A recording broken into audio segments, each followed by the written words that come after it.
क्या जब आप सोने के लिए जाते हैं तो लगता है पैरों में दर्द, बेचैनी हो रही है, जिसको आराम के लिए लगता है मैं उठूं, चलूं या किसी को बोलूं इसको मारूं? इसको कहते हैं रेस्टलेस लेग सिंड्रोम या आरएलएस। तो हम इसके बारे में कुछ डिस्कस करेंगे। तो ये आरएलएस चीज़ क्या है? तो आरएलएस एक ऐसी कंडीशन है, एक न्यूरोलॉजिकल कंडीशन है जो बहुत अजीब तरीके से पेश आती है, और इसी की वजह से कई साल निकल जाते हैं कि डायग्नोसिस ठीक तरह से बन नहीं चाहता। दूसरी बात, ये ज़्यादातर अधिक महिलाओं में होती है, दैट मीन्स विमेन में ज़्यादा होती है, प्रेगनेंसी में ज़्यादा होती है और मेनोपॉज में भी हो सकती है। तो इसकी मेन सिम्टम्स क्या है? तो मेन चीज़ है कि जब आप शाम को या रात को बिस्तर में लेटने जाएं तो अजीब सी पैरों में कुछ गुदगुदी, कुछ हरकत, सनसनाहट, खिंचाव, तनाव और हो सकता है दर्द शुरू हो जाता है। और फिर इसका आराम आता है, या पैर लोग पटकते हैं, उठ के चलते हैं, कई लोग इसमें बांधते हैं या किसी से दबवाते हैं।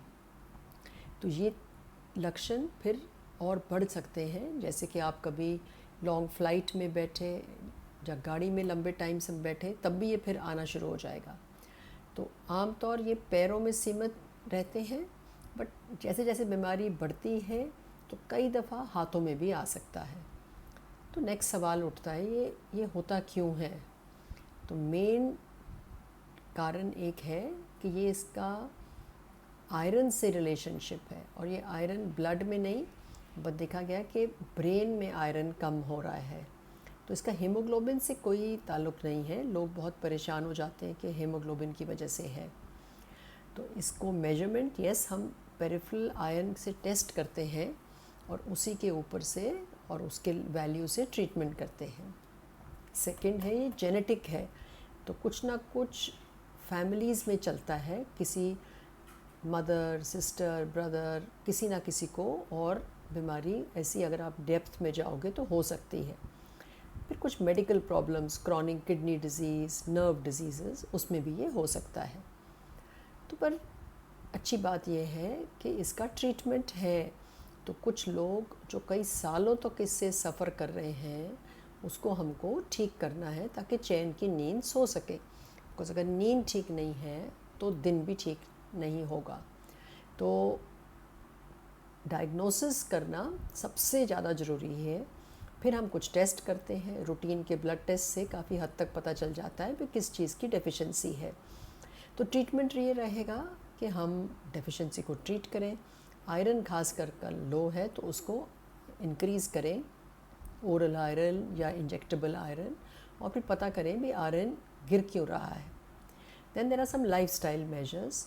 तो इसमें पता है कि अल्कोहल, स्मोकिंग, कैफ़ीन, स्ट्रेस और कुछ दवाइयाँ भी हैं जो इस प्रॉब्लम को बढ़ा देती हैं, तो उसको हमको कंट्रोल करना है। थर्ड, स्पेसिफिक मेडिसिन्स हैं इसके लिए जो आराम देती हैं और जो स्पेशलिस्ट को ही देनी चाहिए।